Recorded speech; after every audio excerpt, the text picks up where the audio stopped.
For example for me the biggest advantage was that reading habit पे किसी ने कुछ काम नहीं किया था दुनिया में.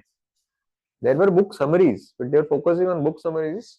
आई thought no let's talk about reading habit, that, and I started talking less about booklet app, and I started talking about reading habit, to cultivate reading habit amongst youth of India. Nobody was in this category, so I became the only person. I became the owner of a category, and then all the other people who are running book clubs, have their summary apps or something related to reading, they came under me. See, just by changing the vocabulary. I learned this from Henry Ford. He said that if you're going to introduce something completely new, then don't talk about your product, talk about the category. So Henry Ford for the first time came out with the idea of fuel run cars. उसके पहले सब horse carts थे, घोड़े पे सवारी होती थी US में. तो अगर कार ये चीज ही पता नहीं है किसी को, तो फिर फोर्ड कार कैसे समझेंगे, right? So he said that had I asked my customers what do you want next for transportation and travel, वो बोलते हैं फास्टर हॉर्स कार्ट्स, और तेज दौड़ने वाले घोड़ा गाड़ी चाहिए, क्योंकि उनको car completely new concept, right? People can't think, people can only marginally incremental ideas लोगों को दिमाग में आते हैं. जैसे अभी बुकलेट में किसी को जब मैं पूछता हूँ कि what do you think I should do next, if you were the booklet guy, what you would have done if booklet was your baby. तो बोलते थे कि हाँ, फिर मैं next would have been video summary, video बनाते हैं, या कुछ बुक क्लब या लाइब्रेरी खोलते.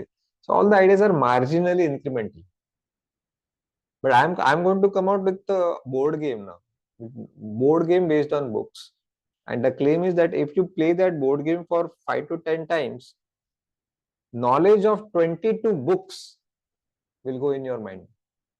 खेलते खेलते आपको समझेगा भी नहीं. That's my claim. Now this is what I'm saying. No, remarkable. A board game based on books, nobody has done. Right? Remarkability is very important. For that, yes, you have to take the risk. किसी ने कुछ जो try नहीं किया है वो करना जरूरी है. Only then you will become the purple cow. I hope you know the concept of purple cow. Normally, if you take a look at the farm, Indian farm, and there is a huge herd of cows and buffaloes. So normal color of most of the Indian cows are white and brown, sometimes dark black. Suddenly, there is one purple cow in that herd, and you will only look at that purple cow and you will talk about that purple cow. I am that purple cow. You should become the purple cow in your industry. You have to stand out. There is no need of sponsoring any event, billboards, paying to Hrithik Roshan to endorse your products. जरूरत नहीं है इसकी. Why I am now against advertising? Why it's a bad one of the bad mediums of reaching out to prospective customers is that first, it is very expensive. It is short term. You can't spend endlessly on advertising. Second, the sheer fact of number of ads you are exposed to in a day. You know how many promotional ads you are exposed to in one day? Any idea? In some or the other form, through WhatsApp, on TV, on newspaper, 2060.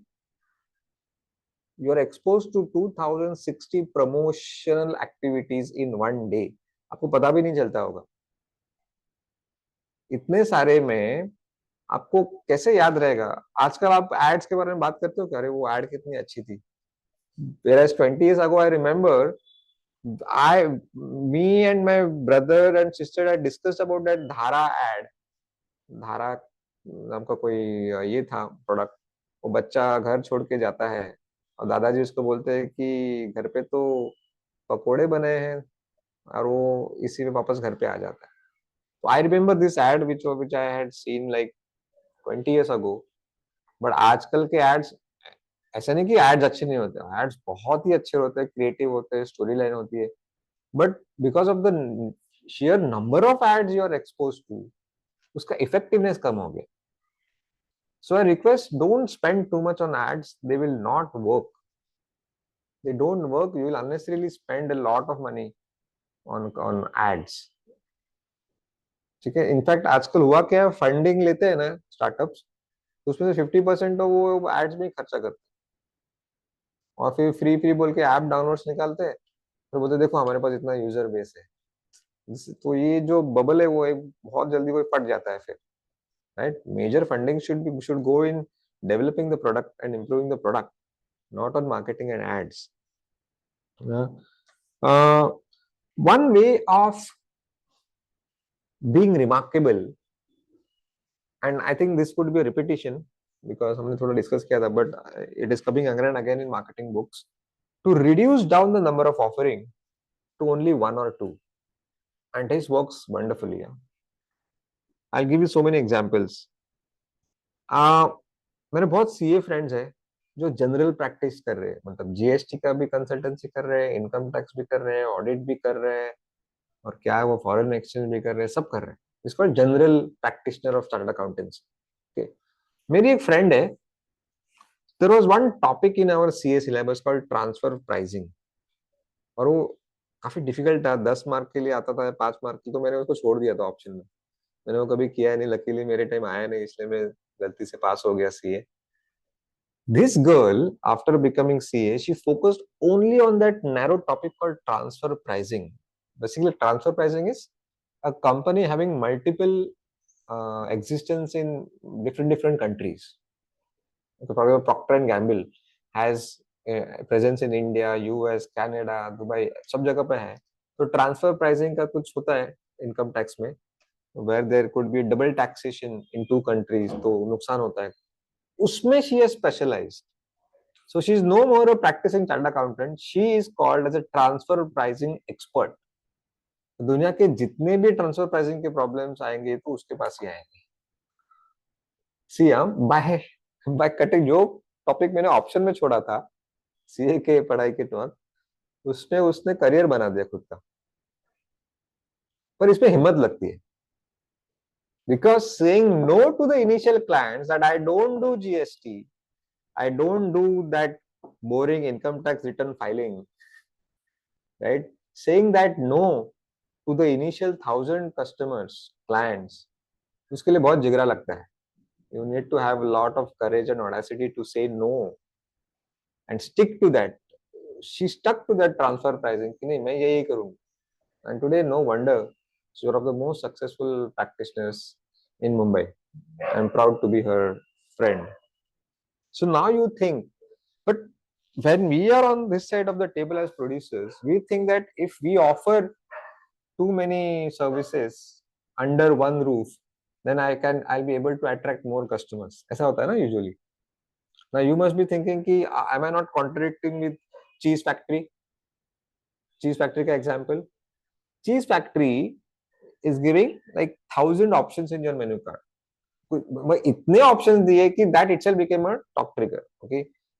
उसका exactly opposite भी कर सकते हो आप.